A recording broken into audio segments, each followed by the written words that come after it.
Shalom seluruh keluarga kami yang bersaat teduh selalu bersama-sama dalam hadirat Allah. Senang untuk berjumpa dengan Anda di dalam kasih Tuhan. Saya sampaikan dulu kesaksian untuk kita baca bersama-sama dan dengarkan, dan pasti hati Anda memperoleh berkat. Ini dari Deta Valencia. Shalom Pastor Philip dan tim. Kemarin saya ikut saat teduh yang berjudul Bagaimana Curhat dengan Tuhan.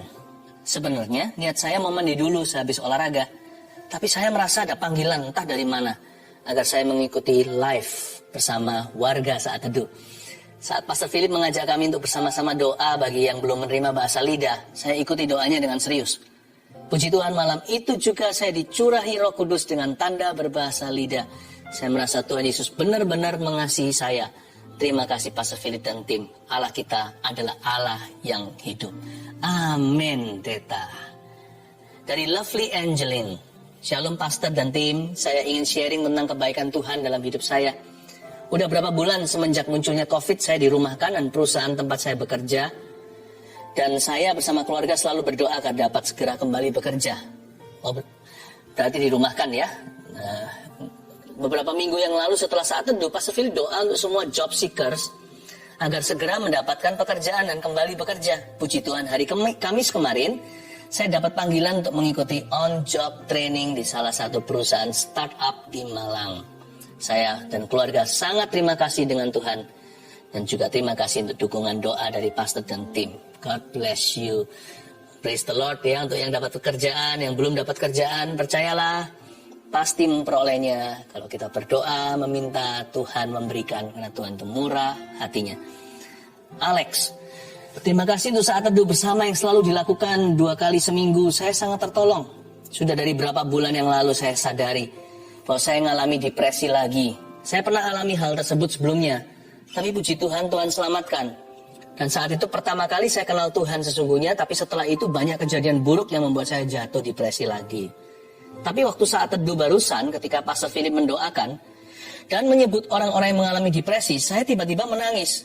Dan setelah itu kepala saya terasa agak sakit. Tapi saya imani kalau Tuhan menyembuhkan saya sekali lagi. Setelah saat teduh itu, saya merasa benar-benar Tuhan sembuhkan saya. Saya langsung menuliskan testimoni ini agar jadi kesaksian untuk rekan-rekan saat teduh bersama dan Gereja Mount Sharon. Terima kasih, Tuhan berkati. Thank you untuk semua kesaksian-kesaksian yang masuk. Terima kasih banyak untuk kepeduliannya untuk menguatkan sesama, ya. Kirim di komen dan beritahu kami apa yang Tuhan kerjakan. Termasuk hari ini, mujizat yang akan Anda alami. Live chat juga sudah siap, ready. Tim di balik layar untuk mendoakan Anda, permohonan doa masukan. Mari kita masuk hadirat Tuhan dan kita akan diperbaharui sekali lagi. Tuhan akan memberi kita visi yang lebih besar dan hidup yang bermakna. Mari kita berdoa. Makasih Tuhan. Tiada kata terlukisan untuk karena syukurku tak telah ubah hidupku jadi indah.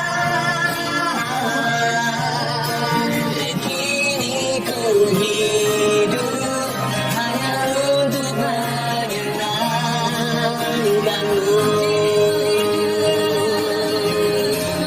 Kini ku hidup hanya untuk menyenangkanmu.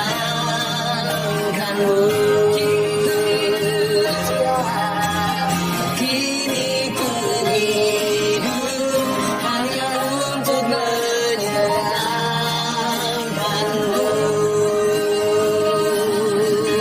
Menyenangkanmu itu kerinduan hatiku. Oh Tuhan,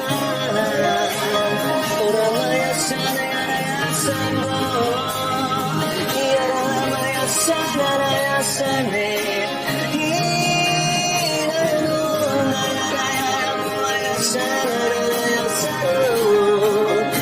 Mari memuji Tuhan, mari tinggikan namanya di atas segala persoalan kita. Dia lebih besar. Oh, Dia baharui janjinya. Dia baharui hati kita saat menyembah.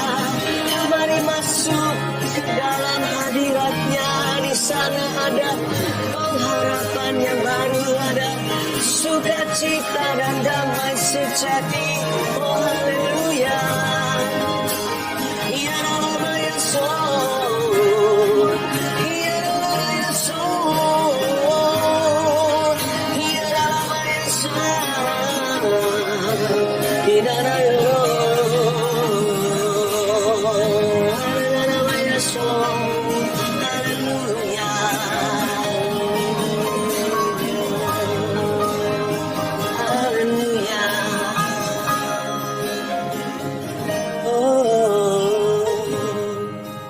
Di penghujung tahun ini Tuhan, kami mempersembahkan hidup kami dalam segala sesuatu yang telah kami lalui.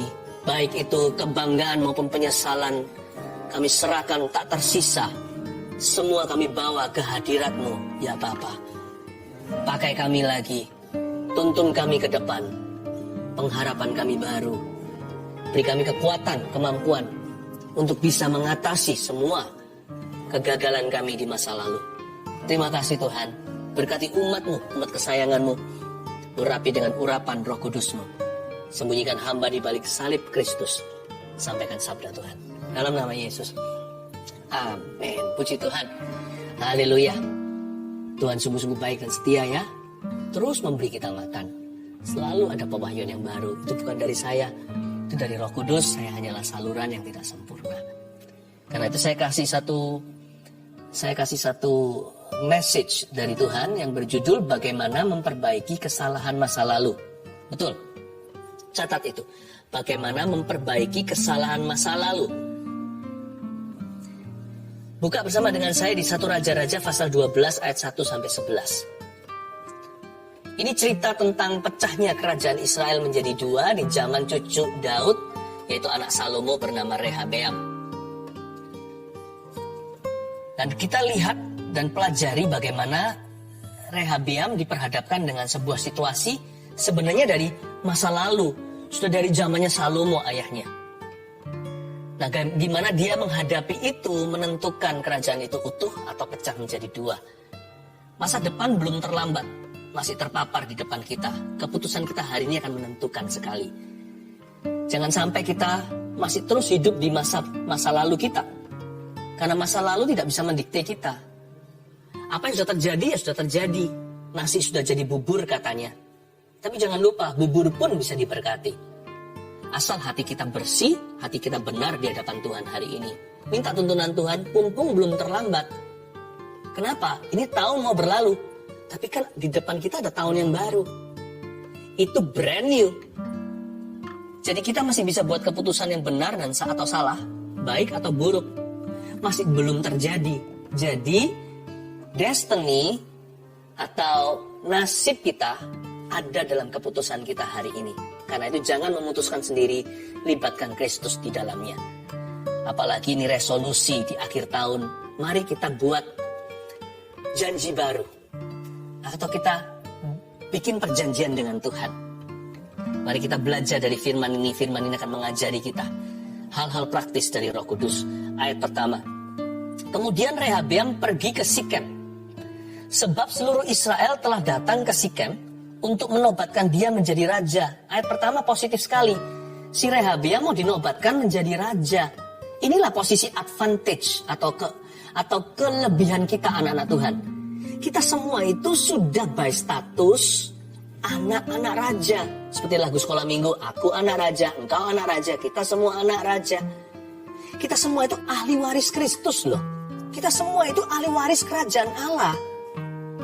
What could go wrong? Apa yang bisa salah? Kalau kita ini sudah dapat janji Tuhan mewarisi semua berkat-berkat Kristus. Mewarisi semua janji-janjinya. Apa yang bisa menjadi salah kaprah? Kalau kita tidak punya the right attitude, sikap hati yang benar.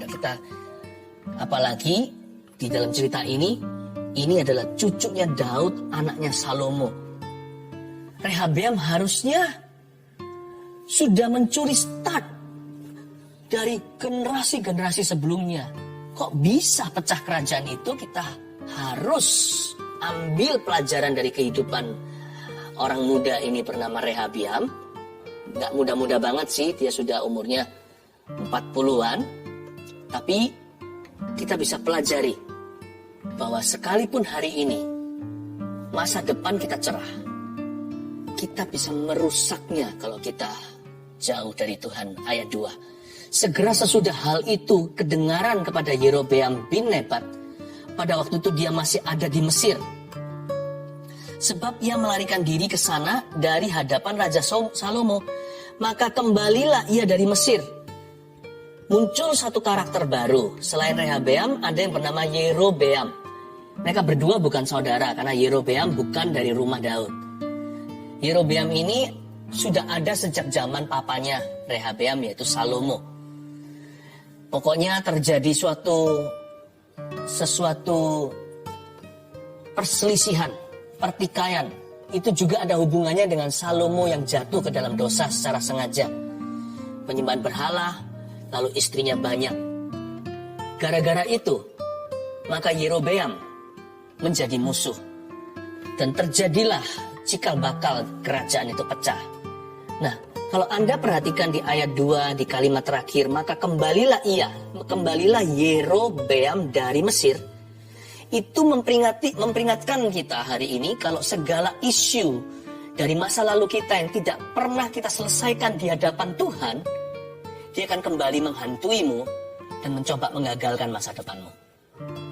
Kalimat maka kembalilah ia dari Mesir itu momok bagi keluarga Daud. Bagi Rehabeam anak Salomo, itu seperti hantu kembali dari masa lalu.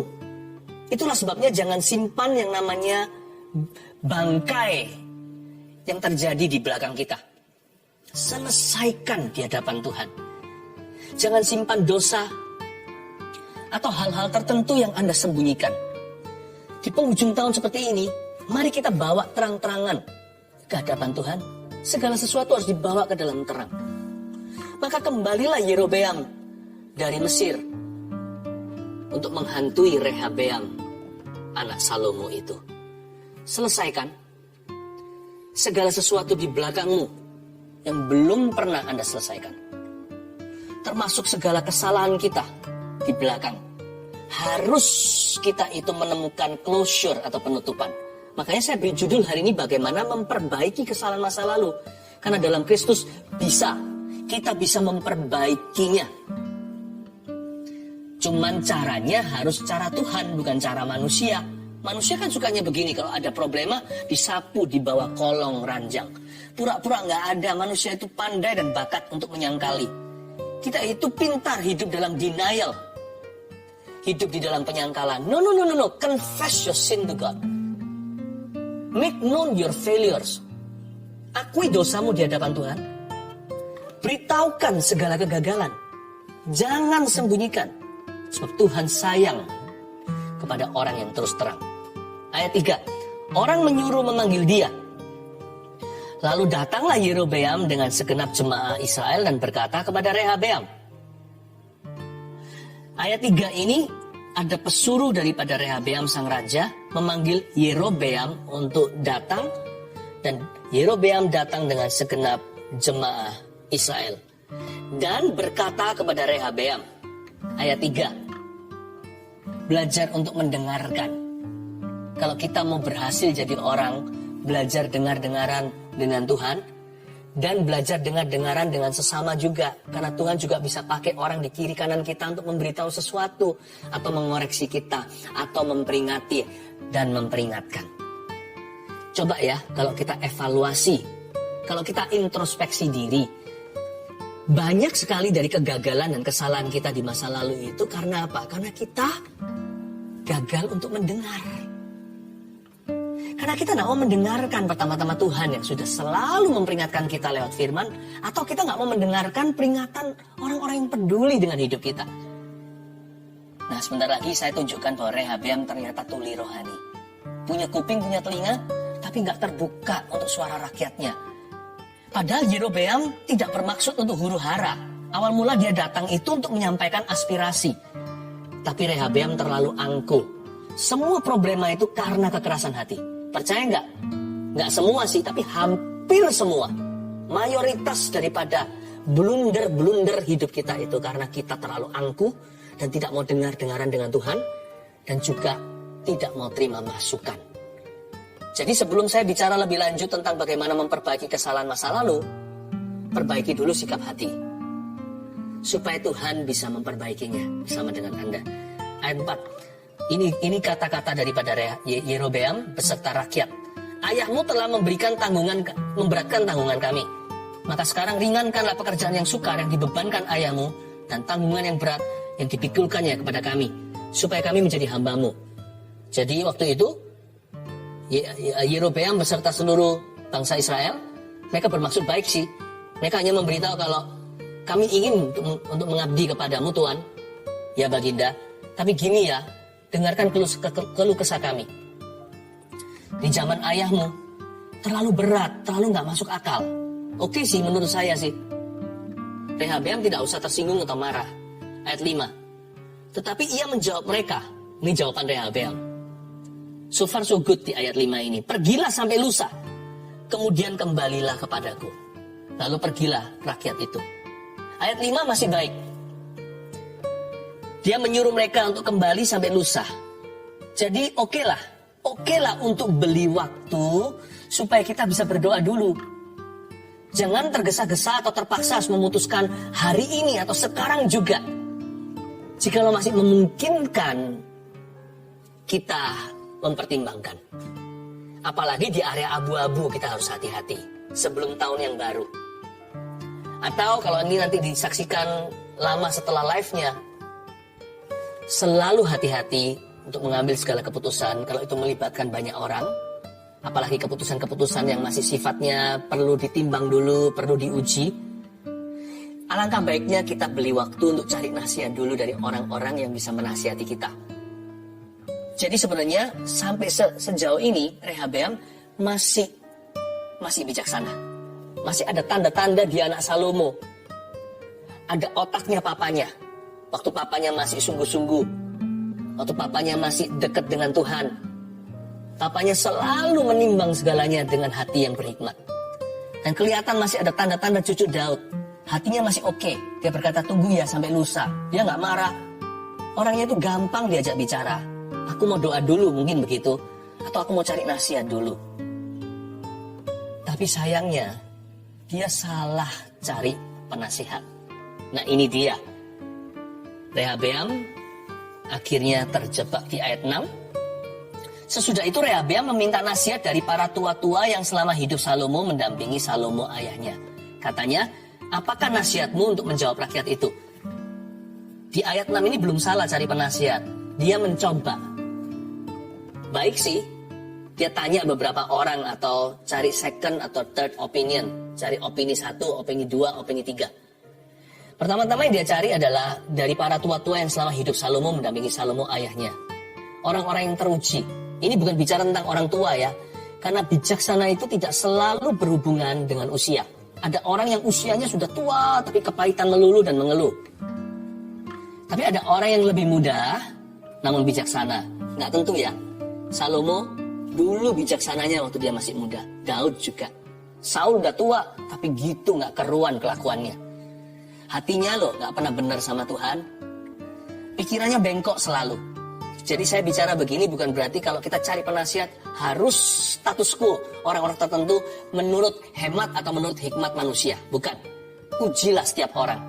Ujilah segala roh. Rehabeam pertama-tama minta nasihat dari para tua-tua yang selama hidup Salomo mendampingi Salomo. Jadi sebenarnya ini orang-orang baik. Tua-tua ini adalah orang-orang yang terbukti. Kalau Anda memang cari penasihat, carilah orang-orang yang teruji. Carilah orang-orang yang menunjukkan buah. Jadi bukan orang yang bicara doang. Dan carilah nasihat dari orang-orang yang sudah membayar harganya. Jelas-jelas di depan mata orang-orang itu berbeda dengan mungkin dengan orang-orang dunia. Mereka tidak serupa dengan mereka. Orang-orang membayar harganya. Jadi di ayat 6 saya ingin ingatkan Anda untuk membuat perencanaan ke depan itu jangan salah memilih penasihat. Siapa yang menjadi penasihat hidupmu akan menentukan masa depanmu. Siapa yang menjadi penasihat kita akan menentukan bahkan kemenangan yang kita raih atau justru akan menjerumuskan kita ke dalam kegagalan. Jangan salah memilih penasihat di dalam hidupmu. Jangan duduk bersama dengan pencemooh, jangan berdiri di jalan orang berdosa, jangan dengarkan dan jangan lakukan nasihat orang fasik. Jangan izinkan semua orang bisa bicara dalam kehidupanmu. Tapi pilih-pilih, uji. Tapi juga jangan pilih orang-orang yang mengenakan telinga kita saja, yang yes man, yang memberitahu kita apa yang kita ingin dengarkan, bukan apa yang kita butuh dengarkan. Dalam memilih, kita harus objektif. Kita harus minta pertolongan Roh Kudus. Dan kita harus tahu apa yang kita mau. Kalau kita mau sukses dalam Tuhan, betul-betul berhasil dalam kehidupan rohani kita pertama-tama. Kalau kita mau berhasil menurut cara Tuhan, dan carilah orang-orang yang dapat dipercaya, yang sudah membuktikan diri, yang teruji, yang berbuah, yang membayar harganya. Sekalipun kadang-kadang orang-orang ini yang bisa menyakiti Anda dengan nasihatnya yang tidak sesuai dengan keinginanmu. Lebih baik kita itu berpayung di bawah payung yang kuat daripada payung yang indah tapi bocor airnya. Memberi kita nasihat yang kita inginkan, tapi hidup kita bocor, tidak karuan. Lebih baik saya punya payung yang keras dan kasar, yang mungkin akan menghardik atau menegur saya ketika saya salah. Tapi gara-gara itu hidupku tidak bocor. Kasih karunia Tuhan tetap ada. Ayat yang ke-7. Mereka berkata, ini nasihatnya tua-tua.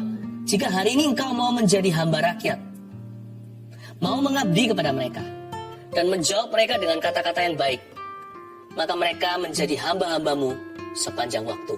Bagus ini. Tahan dulu ya, tahan di ayat 7 ya, nanti saya akan kembali ke situ. Kita lihat ayat 8. Tetapi ia mengabaikan nasihat yang diberikan para tua-tua itu. Waduh, seperti ada suara Roh Kudus. Oh no. Lalu ia, yaitu Rehabeam, meminta nasihat kepada orang-orang muda yang sebaya dengan dia dan yang mendampinginya. Gak ada salahnya dengan meminta nasihat dari orang-orang muda. Tapi ini bukan hanya orang-orang muda, tapi orang-orang yang berfoya-foya. These were party boys. Ini adalah anak-anak muda yang suka party, dugem. Bahasa zaman ini. Dia cari nasihat apa yang populer dari orang-orang sebaya. You know, popular advice may not be a good advice, you know. Tidak selalu. Kadang-kadang oke, kadang-kadang bagus. Tapi sangat mungkin ada kemungkinan bahwa apa yang populer di pikiran orang, apa yang bisa diterima oleh dunia, bisa-bisa adalah nasihat yang menjerumuskan atau nasihat yang menjatuhkan. Karena ikut Kristus itu lawan arus. Tapi Rehabeam cari nasihat dari party boys, dari anak-anak muda yang dugem sama dia.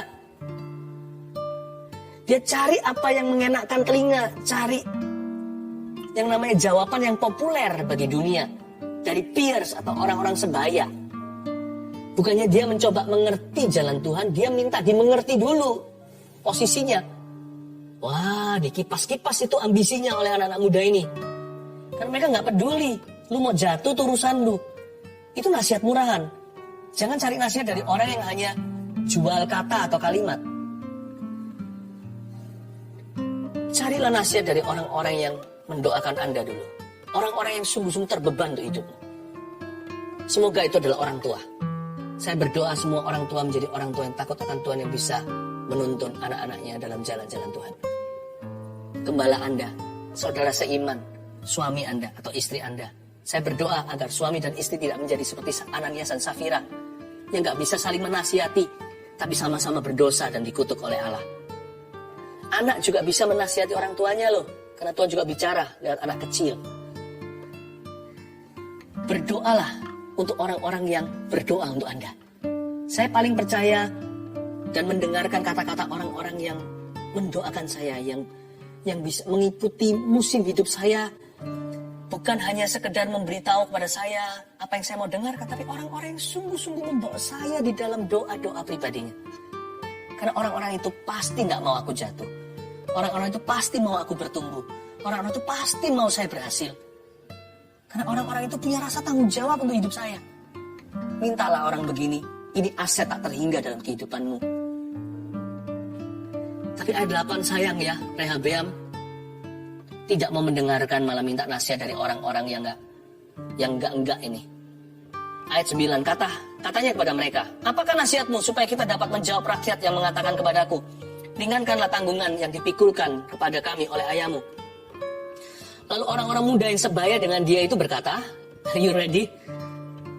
Beginilah harus kau katakan kepada rakyat yang telah berkata kepadamu, ayahmu telah memberikan tanggungan kami, memberatkan tanggungan kami, tetapi engkau ini, berilah keringanan kepada kami. Beginilah harus kau katakan kepada mereka. Ya, siapkan hatimu mendengar nasihat mereka. Saya sampai geleng-geleng kepala. Lihat kalimat berikutnya. Kelingkingku lebih besar daripada pinggang ayahku. Maka sekarang ayahku telah membebankan pada kamu tanggungan yang berat, tetapi aku akan menambah tanggungan kamu. Ayahku telah menghajar kamu dengan cambuk ya. Aku akan menghajar kamu dengan cambuk yang berduri besi. Orang Malaysia bilang, alamak, ini apa-apaan? Pada hari lusanya datanglah Yerobeam dengan segenap rakyat kepada Yehorehabeam.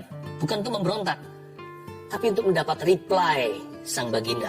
Seperti yang dikatakan raja, kembalilah kepadaku pada hari lusa. Ayat 13.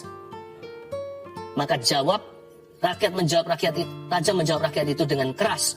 Ia telah mengabaikan nasihat yang diberikan para tua-tua kepadanya. Sampai ayat 13 saja. Ya, saya tambahi ekstra 2 ayat. Sayang ya, malah justru Rehabeam mengucapkan kalimat daripada anak-anak muda yang tak bertanggung jawab. Dipinjam kata-kata itu, diucapkan ke rakyatnya. Disitulah pecah kerajaan itu menjadi 2. Apa yang dititipkan oleh orang-orang muda yang berdosa itu ke mulut seorang raja yang lugu? Dia berkata, kelingkingku lebih besar daripada pinggang ayahku.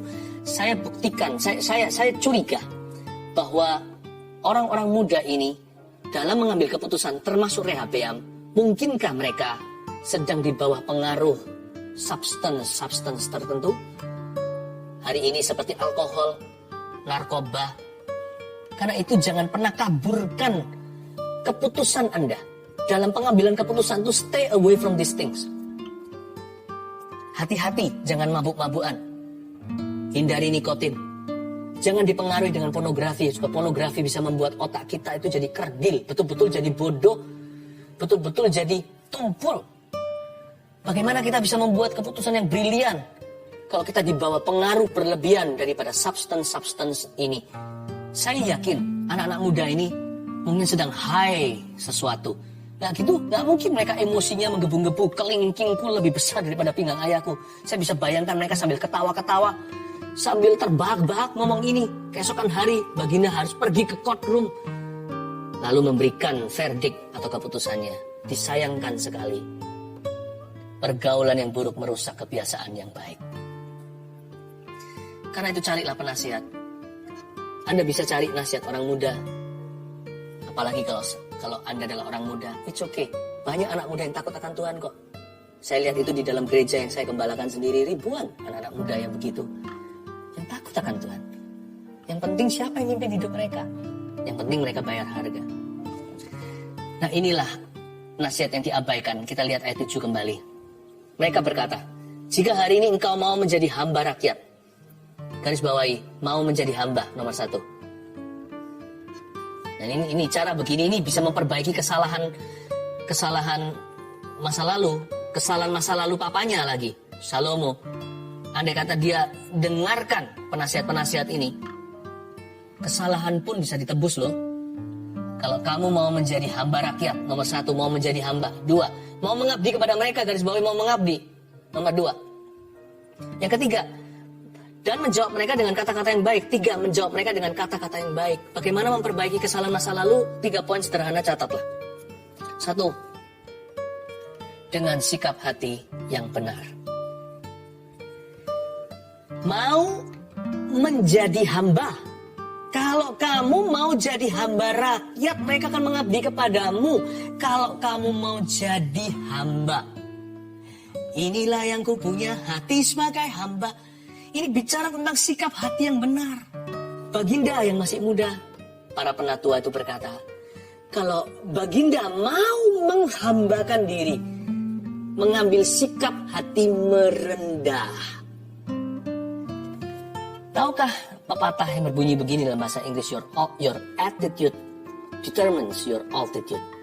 Sikap hatimu akan menentukan ketinggianmu dalam Tuhan dan dalam hidup ini. Andai kata yang namanya Rehabeam ini merendah gitu, ya, melunak, approachable, dapat didekati, memberikan pengertian, dengan senang hati orang-orang yang akan mengabdi, dengan sikap hati yang benar, kita bisa memperbaiki kesalahan masa lalu. Sikap hati yang salah gimana? Udah salah masih bisa defensif, masih bisa membela diri. Loh, aku kan sudah bilang sama kamu, aku kan sudah minta maaf, kenapa belum dimaafkan? Itu sikap hati yang salah. Salah kok bisa ngamuk. Iya kan? Sikap hati itu harus merendah. Cari yang rendah aja frekuensinya. Dengan sikap hati yang benar. Kalau kita salah, diam aja. Kadang-kadang sikap hati yang diam itu, sikap hati yang benar itu silence. At times, kadang-kadang silence is golden. Diam itu emas. Tidak selalu ya. Kalau kita lihat sesuatu yang salah, kita diam saja. Dalam konteks itu, silence is sin. Diam itu berdosa. Kita harus menjadi saksi Allah kan? Tetapi kalau kita yang salah, atau keluarga kita yang salah, dan itu kesalahan dari masa lalu saya, atau masa lalu keluarga, atau masa lalu orang lain yang harus saya pikul dan tanggung hari ini, lihat, perhatikan dan camkan, tanamkan. Sikap hati yang benar jauh lebih menyelesaikan daripada kita protes, membela diri, ngamuk lagi. Kalau Anda tahu Anda pernah salah atau salah seseorang, tunjukkan sikap hati yang benar. Bukan hanya kepada Tuhan, kepada orang itu. Itu jauh lebih menyembuhkan, jauh berpotensi memulihkan, dan jauh lebih mendamaikan. Sekalipun bukan berarti langsung beres kalau Anda sikap hatinya benar, langsung semua masalah itu pergi, ya enggak. Tapi progresif. Lebih progres dan bukan regres, bukan mundur. Yang kedua, mau mengabdi dengan komitmen yang nyata. Sikap hati itu hanya 50%, sisanya itu harus ada kenyataan. Memang Tuhan melihat hati, tapi manusia melihat bukti, jangan lupa. Perbuatannya dulu, baru pengakuannya. Dalam hal ini saya ganti, saya balik. Kalau asal ngomong aja, saya kembalikan hutang saya ya. Memang betul keluarga saya salah larikan uang. Saya akan ganti, supaya keluarga saya jangan nanti akan dipermasalahkan. Nggak usah ngaku-ngaku, saya bisa dan sebagainya, kasih janji muluk-muluk. Yang penting kalimat secukupnya. Saya kembalikan, termnya begini. Tolong kasih saya kelonggaran, saya pasti usahakan. 3 bulan kemudian saya kembalikan segini. Lalu 1 tahun nanti kembali segitu. Udah nggak usah banyak bicara. Jangan janji-janji palsu, nggak usah muluk-muluk selangit. Tunjukkan komitmen yang nyata. 3 bulan kemudian genapi janjimu. 1 tahun berikutnya, jangan kurang 1 peser pun. Dengan komitmen yang nyata itu, orang lebih bisa memaafkan. Jangan tuntut, udahlah, Tuhan bilang, bebaskan hutang. Itu biar Tuhan bilang sama orang yang memiutangi Anda. Kalau sana ada yang hutang, kalau saya yang hutang, jangan bilang begitu. Tapi kita harus bertanggung jawab. Dengan komitmen yang nyata. Tunjukkan komitmen. Tuhan memang lihat hati. Tunjukkan bukti sama manusia. Ya. Makanya itu dikatakan di sini mau mengabdi. Kata mengabdi itu dedication. Yang ketiga, terakhir. Dan menjawab mereka dengan kata-kata yang baik. Yang ketiga, dengan pemilihan kata yang baik. Choice words. Jangan banyak bicara dengan pemilihan kata. Penting sekali untuk mensosialisasikan atau mengkomunikasikan posisi kita di mana dalam memperbaiki kesalahan yang kita pernah perbuat di masa lalu. Atau di tahun ini yang segera menjadi masa lalu. Sebentar lagi tahun baru. Ini sekarang live-nya akan 30 Desember tahun 2020. Choice words dengan kata-kata iman, pengharapan, dan kata-kata kasih. Suami istri lagi bentrok, lagi geger, lagi berantem. Kalau kita lagi ngamuk, lebih baik jangan bicara. Secukupnya ngomong sesuatu. Dengan pemilihan kata yang baik. Kata-kata hari-hari ini di zaman teknologi bukan hanya keluar dari mulut, tapi juga dari jari. Yaitu yang kita teks ke HP seseorang. Jangan kalimat-kalimat yang menusuk, yang membunuh karakternya. Kalau Anda tidak bisa berdamai terlebih dahulu, mending kata-kata yang sifatnya netral, pilihlah choice words. Pemilihan kata-kata itu penting sekali untuk pemulihan hubungan. Bahkan pemulihan kerjasama dalam dunia kerja. klien, dengan supplier, dengan partner. Itu semuanya penting bagaimana kita dimengerti dan mengerti. Pemilihan kata-kata sangat menentukan. Makanya di sini sang tua-tua berkata, kamu harus menjawab mereka dengan kata-kata yang baik loh ya. Kamu harus mau menjadi hamba, tunjukkan sikap hati. Kamu harus mau mengabdi. Kamu harus tunjukkan komitmen yang nyata. Setelah itu tolong penuhi janjimu. Ngomong A, ya harus melakukan A. Ngomong B, ya melakukan B. Tapi jawablah mereka dengan kata-kata yang baik, yang bisa mereka mengerti, yang bisa membuat sejuk di hati, adem di dada. Tapi nggak usah muluk-muluk membuat curiga. Ini too good to be true. Orang ini hanya jual kata-kata. Jangan, kata-kata yang bisa dipertanggungjawabkan. Kata-kata yang secukupnya untuk bisa membuat kita mulai di halaman pemulihan. 1, 2, 3 tersebut catatlah. Dan saya berdoa, apapun kesalahanmu tahun ini akan diperbaiki tahun depan. Masih jadi bubur kan? Bubur itu kita doakan supaya menjadi berkat buat perutmu dan keluarga. Bubur pun bisa diberkati. Haleluya. Dia jamah senang hidupku dan beri damai di hatiku. Semua berubah menjadi baru. Semua telah berubah dan aku tahu Yesus jamah ku jadi baru. Serahkan semua kesalahan Anda di masa lalu. Percaya Tuhan jamah. Dia jamah senang hidupku. Tidak ada kata terlambat dalam Kristus. Dan beri damai di hatiku.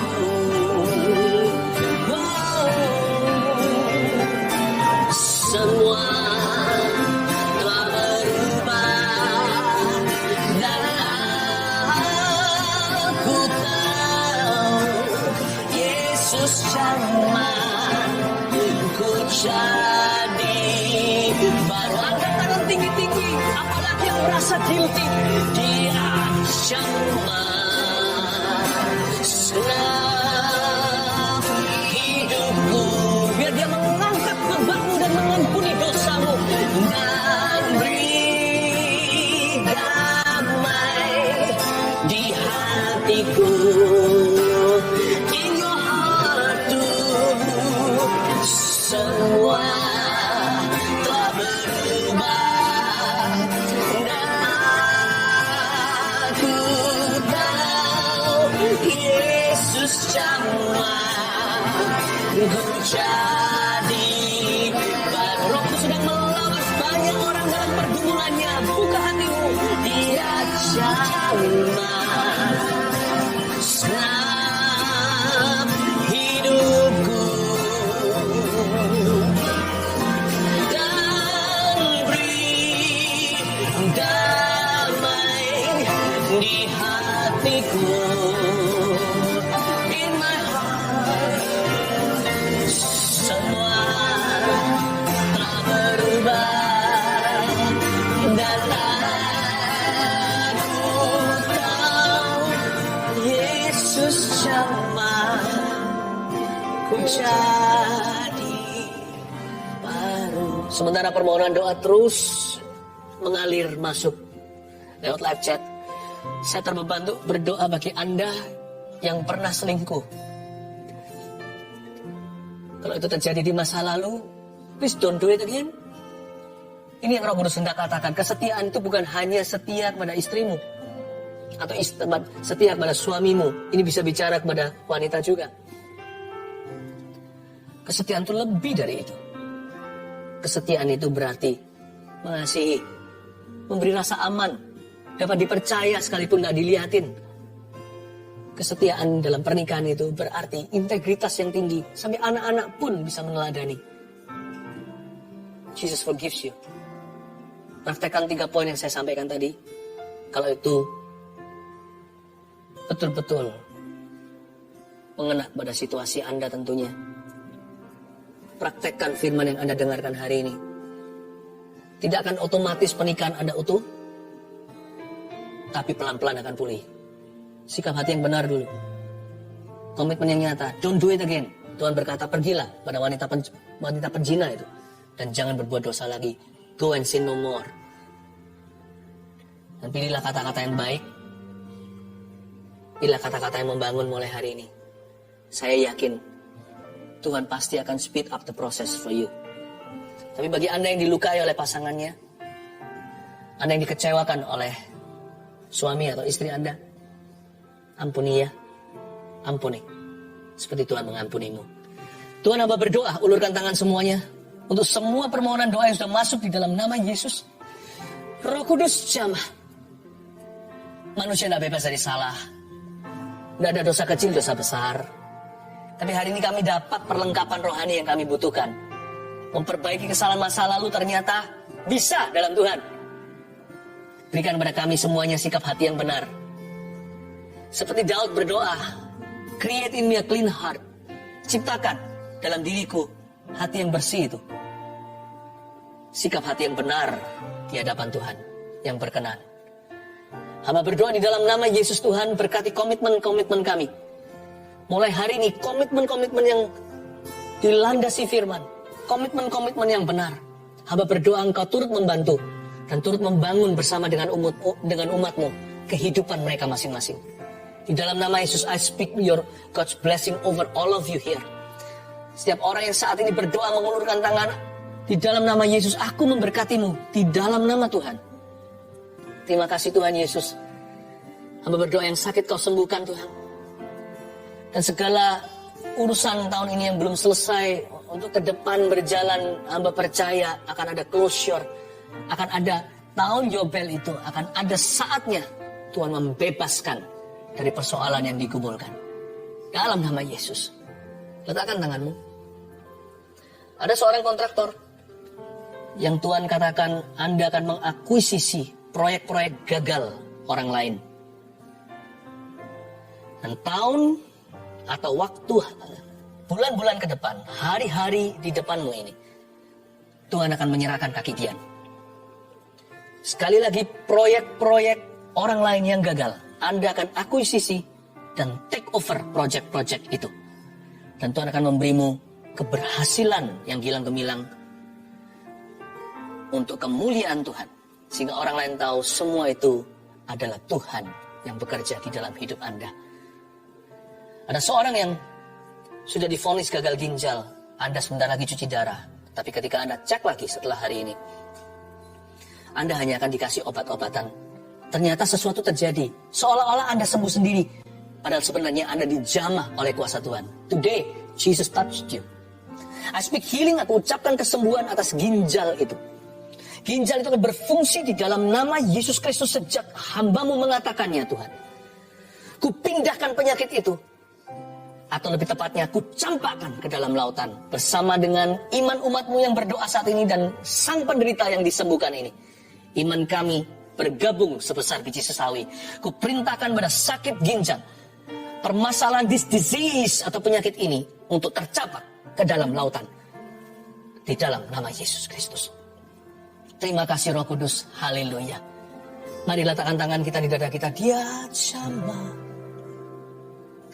segenap hidupku dan beri damai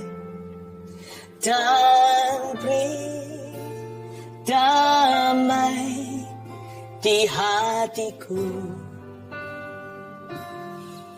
Oh, semua telah berubah dan aku tahu Yesus jamah ku jadi baru.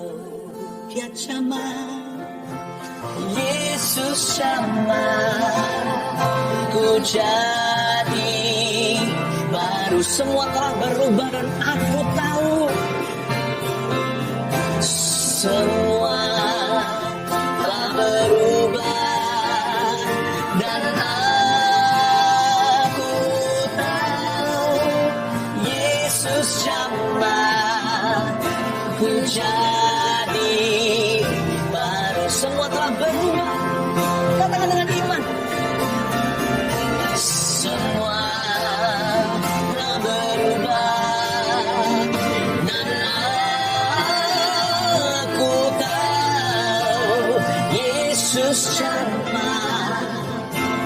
jadi baru.